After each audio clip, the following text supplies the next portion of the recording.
and I have no other. My only function is the one God gave me. I want no other and I have no other. My only function is the one God gave me.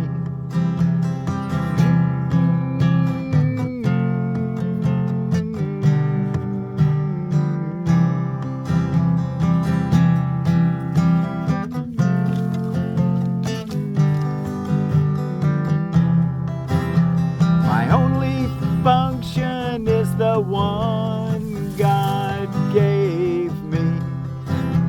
I want no other and I have no other. I want no other and I have no other. My only function is the one God gave me. I want no other and I have no other. This is old Blue here. He'd come out to visit, I guess. Climb that tree post.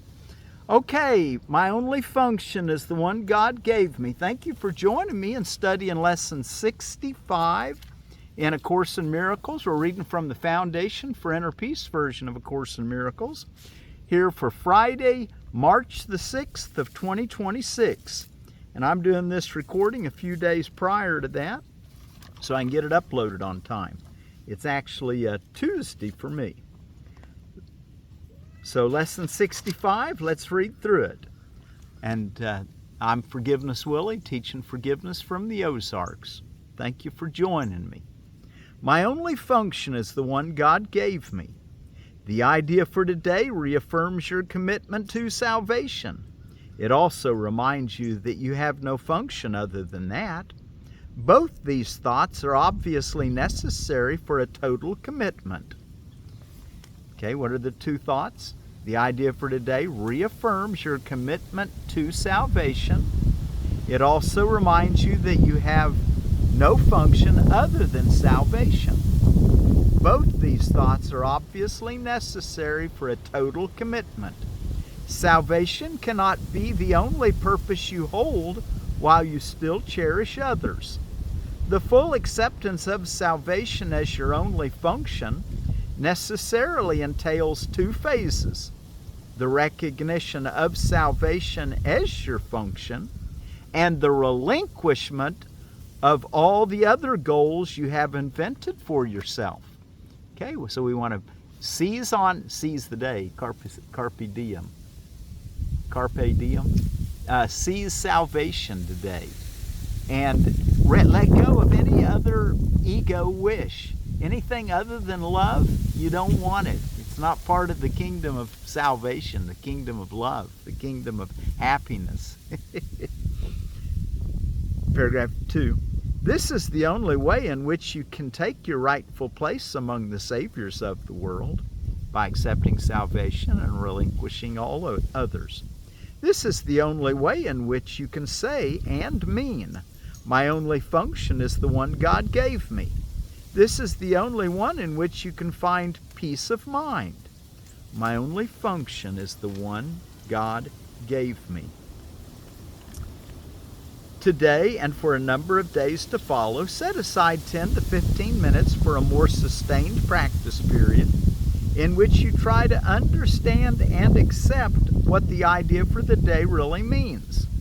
Today's idea offers you escape from all your perceived difficulties. It places the key to the door of peace, which you have closed upon yourself, in your own hands. It gives you the answer to all the searching you have done since time began. Wow, finding the function that God gave you, accepting that and choosing no other. It gives you the answer to all the searching you have done since time began. So we're going to take a 10 to 15 minute longer practice period today in which we try to understand and accept what the idea for the day really means. Try if possible to undertake the daily extended practice periods at approximately the same time each day. Try also to determine this time in advance and then adhere to it as closely as possible. The purpose of this is to arrange your day so that you have set apart the time for God as well as for all the trivial purposes and goals you will pursue. This is part of the long-range disciplinary training your mind needs so that the Holy Spirit can use it consistently for the purpose He shares with you. And I just decide that in the morning when I read my lesson, and I'm going to take my 15 minutes right then, and I set my timer often, and that way I know when it goes off it's been 15 minutes. I don't have to count or anything, or don't have to guess it, or peek occasionally to see whether or not if we're about time. So, and it also lets anybody in the household know, anybody around know that, hey, Will's meditating. He set his clock for 15 minutes or whatever. And if there's somebody else, if I'm by myself, and I may not do that. But, if someone else, and I say, hey, I'm going to meditate for about 15 minutes, the timer will go off when I'm probably done. And oftentimes when I push stop, because it's been done 15 minutes, I'll be in such a good space that I'll a lot of times just sit there for longer. Anyway, you can do something similar if that works for you. Paragraph 5. For the longer practice period, begin by reviewing the idea for the day. My only function is the one God gave me. Then close your eyes, repeat the idea to yourself once again. My only function is the one God gave me. And then watch your mind carefully to catch whatever thoughts cross it. At first, make no attempt to concentrate only on thoughts related to the idea for the day. Rather, try to uncover each thought that arises to interfere with the thought for the day. Note each one as it comes to you with as little involvement or concern as possible, dismissing each thought by telling yourself, this thought reflects a goal that is preventing me from accepting my only function. It's sidetracking me. It's not letting me settle in with my only function, which I want to hear God tell me what my function is. We learned in the last couple of days that forgiveness is my function as the light of the world. So we know that the general idea is forgiveness. Love your neighbor as yourself. But there'll be specific things that will be for you to do in order to be able to fulfill your function. The wind's blowing so strong, it about blew over my tripod. Let me get it reset here real quick. Okay. Back. Wind's blowing there. After a while, interfering, so look at your thoughts and then dismiss them by saying, this thought reflects a goal that is preventing me from accepting my only function. After a while, interfering thoughts will become harder to find. Try, however, to continue a minute or so longer, attempting to catch a few of the idle thoughts that escaped your attention before, but do not strain or make undue effort in doing this. Then tell yourself, on this clean slate, let my true function be written for me. Okay, so then after you've spent a few minutes and let all your idle thoughts kind of, dismiss them, and then tell yourself, on this clean slate, let my true function be written for me. You need not use these exact words, but try to get the sense of being willing to have your illusions of purpose be replaced by truth. Finally, repeat the idea for today once more. My only function is the one God gave me. And devote the rest of the practice period to trying to focus on its importance to you.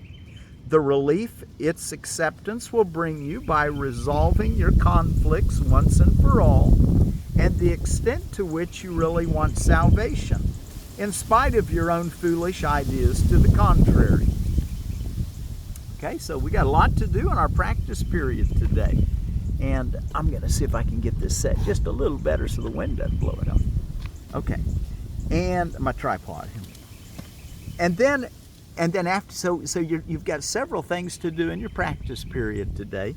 We'll let distracting thoughts settle, observe them, and then let them go to the next. When they start settling down, then then tell yourself, on this clean slate, let my true function be written for me. Then be looking for it. Let God speak to you.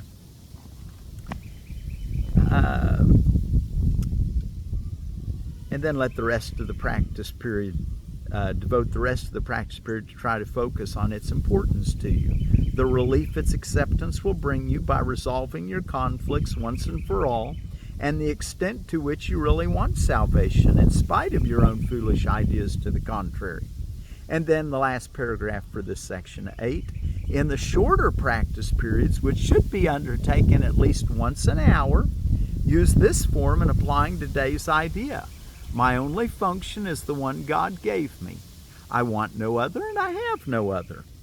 Sometimes close your eyes as you practice this every hour, or more than once an hour, but at least once an hour, he says. And sometimes keep them open and look about you. It is what you see now that will be totally changed when you accept today's idea completely. Okay? So we know what to do throughout the day. You'll tell yourself, my only function is the one God gave me.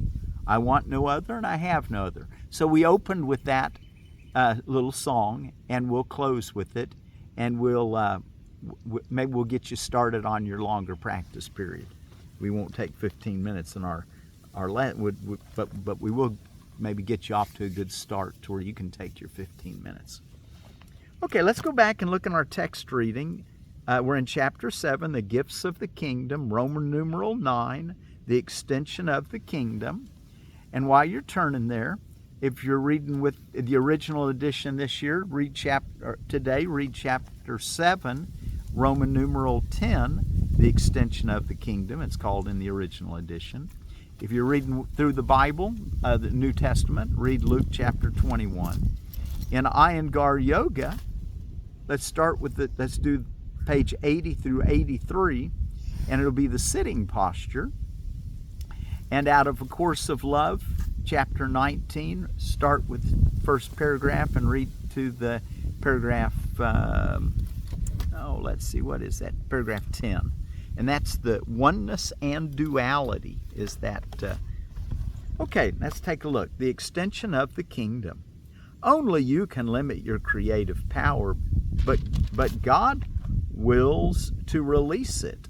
He no more wills you to deprive yourself of your creations than he wills to deprive himself of his. Do not withhold your gifts to the sonship, or you withhold yourself from God. Selfishness is of the ego, but self-fullness is of spirit, because that is how God created it. The Holy Spirit is in the part of the mind that lies between the ego and the spirit, mediating between them always in favor of the spirit. To the ego, this is partiality, and it responds as if it were being sided against. To spirit, this is truth, because it knows its fullness and cannot conceive of any part from which it is excluded. So the Holy Spirit is the corrective thought that helps bring us back from the ego thinking to the way that Spirit wants us to see. Paragraph 2. Spirit knows that the awareness of all its brothers is included in its own, as it is included in God. The power of the whole sonship and its creator is therefore Spirit's own fullness, rendering its creations equally whole and equal in perfection. The ego cannot prevail against a totality that includes God, and only totality and any totality must include God. That's a nice thought, isn't it? The ego cannot prevail against a totality that includes God, and any totality must include God. Everything he created is given all his power because it is part of him and shares his being with him. Creating is the opposite of loss, as blessing is the opposite of sacrifice. Being must be extended. That is how it retains the knowledge of itself. Spirit yearns to share its being as its creator did. created by sharing. Its will is to create. It does not wish to contain God, but wills to extend His being. Paragraph 3. The extension of God's being is Spirit's only function. Its fullness cannot be contained any more than can the fullness of its Creator. Fullness is extension. The ego's whole thought system blocks extension, and thus blocks your only function. It therefore blocks your joy, so that you perceive yourself as unfulfilled. Unless you create, you are unfulfilled. But God does not know unfulfillment, and therefore you must create. You may not know your own creations, but this can no more interfere with their reality than your unawareness of your spirit can interfere with your being. Paragraph 4. The kingdom is forever extending because it is in the mind of God. You do not know your joy because you do not know your own self-fullness. Exclude any part of the kingdom from yourself, and you are not whole. A split mind cannot perceive its fullness, and needs the miracle of its own wholeness to dawn upon it and heal it. This reawakens the wholeness in it, and restores it to the kingdom because of its acceptance of wholeness. The full appreciation of the mind's self-fullness makes selfishness impossible and extension inevitable. That is why there is perfect peace in the kingdom.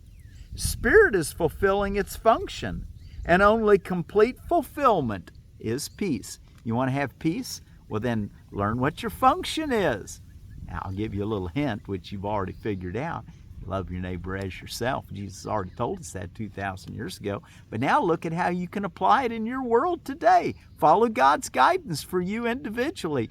Be a unique way for you to extend love by loving your neighbor as yourself, by practicing forgiveness, by staying happy, letting go of anything that might make you depressed.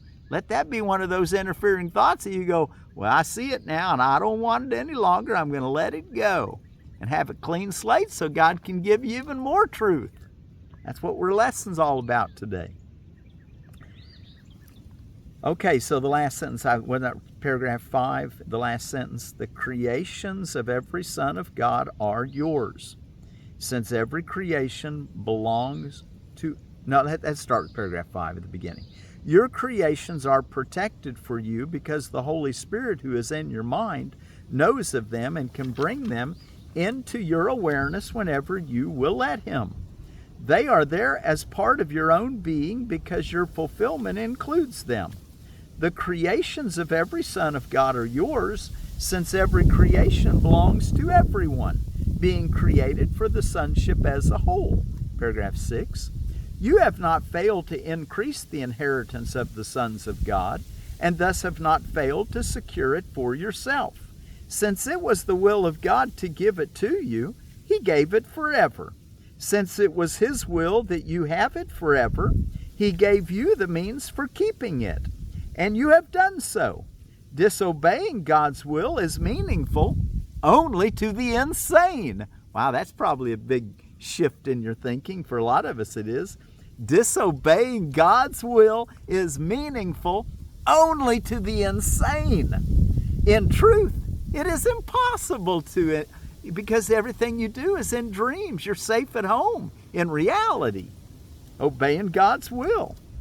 Your self-fullness is boundless as God's.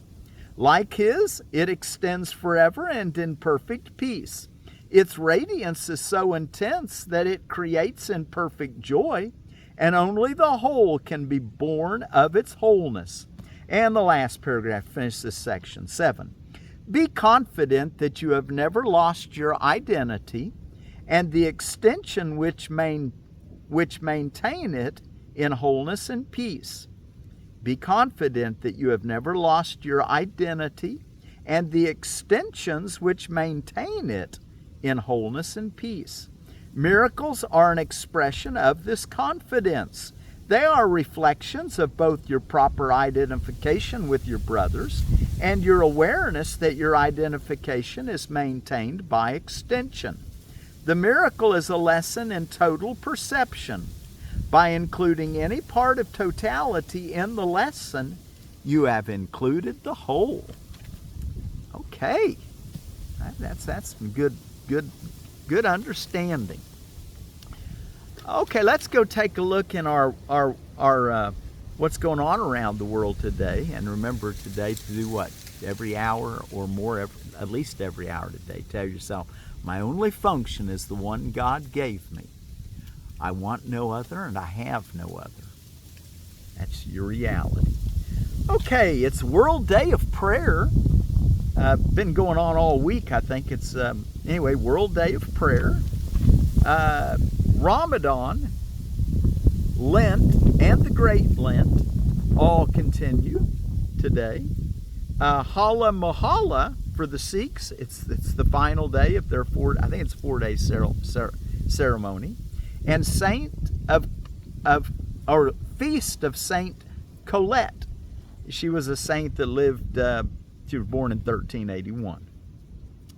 Okay, in holidays and observances, I found that it's Alamo Day, Day of the Dude, Dentist Day, Dress in Blue Day, Employee Appreciation Day, European Day of the Righteous, Middle Name Pride Day, Dress Day, Frozen Food Day, Fraud Day, Salesperson Day, Speech and Debate Education Day, No Homework Day, and I already said, but I've got it written down here, I'm going to say it again, World Day of Prayer. So let's let our prayer be, God, how can we understand what our function is today?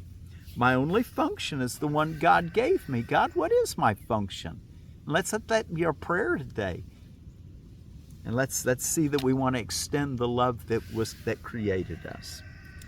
Okay, and then I wanted to tell you a little bit more about mulberries, the Morus rubra, and I found some good information on. Actually went to Coldstream Farms because they sell them. They're out of stock currently of the small ones. I mean, they've got them for, like, if you buy 100 at a time, they were just over $2 or $3 a piece, which I was going to just get a bunch, but they were out of stock. But I thought, well, that'd be a nice way to get a bunch. I like the idea that they make fruit, and they are a durable fence post, and they're fast growing. So there's a lot of good things about the red mulberry, and I'm just talking about your Ozark red mulberry, the wild variety. Yesterday we talked about the Shangri-La mulberry, which is a cross between a red mulberry and a white mulberry. But it's a dwarf, and it's only good. It doesn't do really good in zone 6. It seems like it was zone 7. So I want to talk a little more about mulberries, though. For the Comanche people used it. It was a major food. You know, they made pemmican, which was fats like lards and different fats mixed in with buffalo fat, probably mainly with the Comanche, along with the fruit and all dried, the pemmican. And so they would have used mulberries for that purpose. Let's see. The Cherokee used the leaves to make a tea used for dysentery and for weakness and for difficulty in urinating. So that was the Cherokee used it for that. It also, I found that the sap can also it can be used to treat ringworm. So the sap, but be aware, the sap can also in some people cause skin irritation. Of course, that's probably why it has an ability to kill ringworm. But it can cause skin irritation. And also, if you eat too much of the berries that are not ripe, it can cause digestive discomfort. Be sure if you're cutting the posts if you're cutting them for posts, cut them in the wintertime when the sap's not in the log, and they tend to last longer, is what I'm hearing. The inner bark was used for weaving fibers, make clothes. What else can I tell you about it? There's a lot on the USDA plant guide. I'll put the the description below, I'll put how to access that. Anyway, there are several nice things about, and we'll talk a little bit more about. We'll stick with Mulberry for a few days. Let's close with our song, and I'll get you off to let's at least sing what we're going to think about in our practice period. Maybe you can get started with your longer practice period, or at least we'll get it in your mind.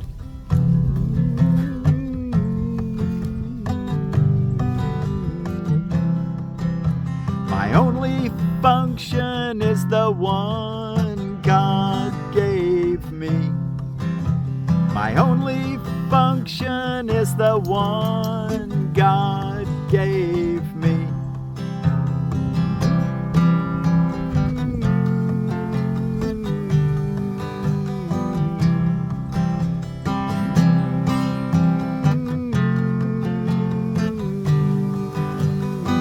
Now watch your thoughts.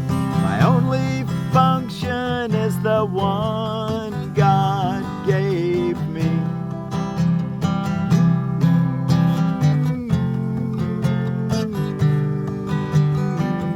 What thoughts are coming to your mind?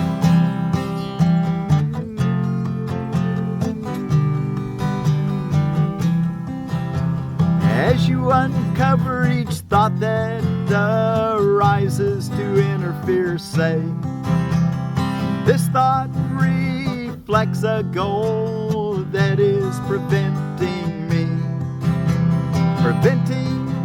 from accepting my only function. My only function is the one God gave me. Now watch your thoughts.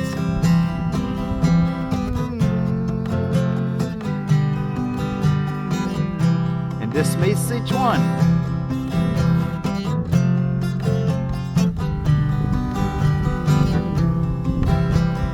My only function is the one God gave me.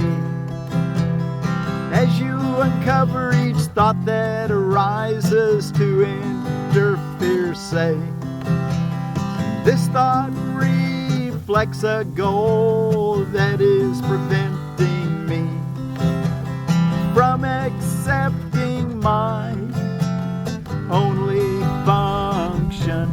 Then finally settle down and just be at peace and let God give you a thought that is for you, and say, on this clean slate let my true function be written for me.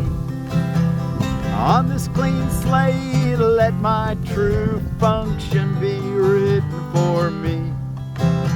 My only function is the one God gave me. I want no other and I have no other. Say that every hour. My only function is the one God gave me. I want no other and I have no other. And our word for peace today, we're going to take it from our Korean brothers and sisters, and it's Pyeonghwa. So, as our Korean brothers and sisters say for peace, Pyeonghwa be with you. All through the day today, tell yourself, my only function is the one God gave me. I want no other and I have no other. Pyeonghwa.